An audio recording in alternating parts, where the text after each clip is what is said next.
I'm all mixed up with my questions. All right. You asked, could you please describe the process of purifying desire? Yes, Right? please. And how it can change the will. Now, it naturally follows on from David's question, doesn't it? Sort of, how can I go about purifying this desire?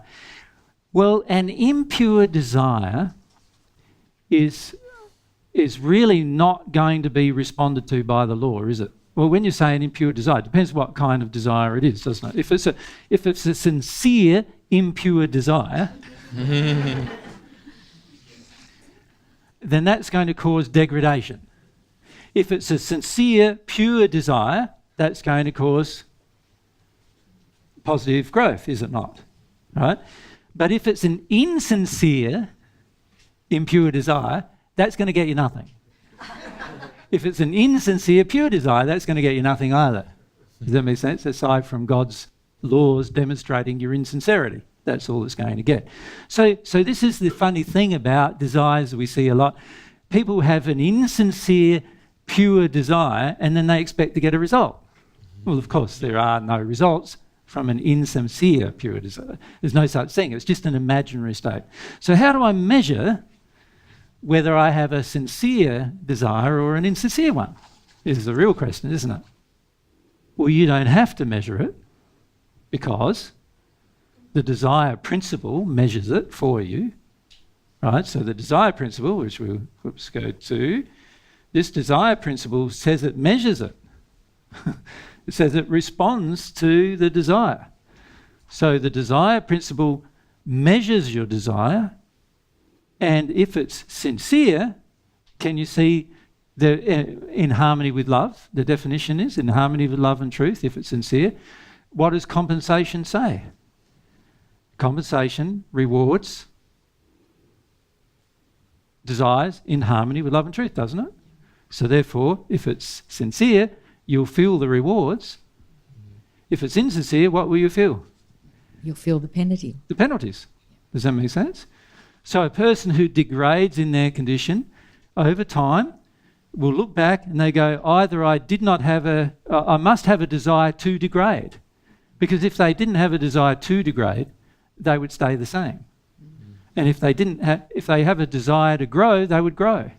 So if they stay the same, so many of you have stayed the same as I've known you 8 years ago. So that tells me that what you think is a sincere desire, God doesn't think is one. And what you think is, degradation, God doesn't think that is either.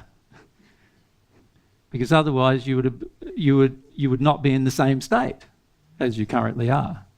Right? So many of you have believed up till now that degradation is when you do something and out of an unloving desire and you degrade. Well, that part of it's true. But many of you think that if you willpower yourself to do something good, that's not degradation. Well, that part's false. That's degradation. Right? So this is a problem, right?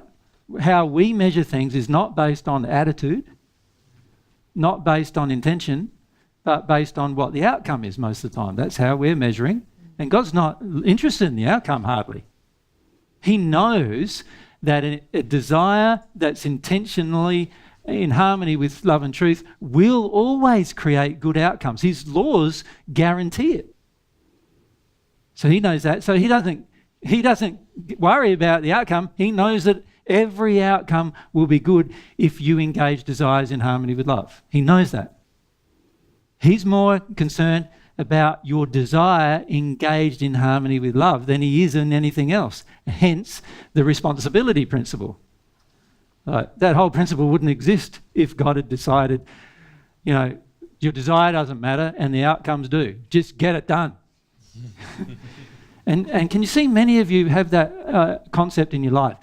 Just get this done. Just get this done. Just get this done. Just get this done. That's not the way God would like it to be. God wants it to be, what is your intentions in getting it done? It's not the outcome that matters to God. It's your desire to live in harmony with love and truth that matters to him. He knows that will produce good outcomes in the long run. Right? So, you know, on earth it's difficult sometimes to measure. In the first century, I had lots of what you guys would probably call arguments with my father, for example. But eventually he came around through God's way, you know. Most of my brothers and sisters ignored divine truth for a lot of their lives, and then a fair bit of their spirit life. But they come around sooner or later. So a person who understands the power of love and truth is not impatient.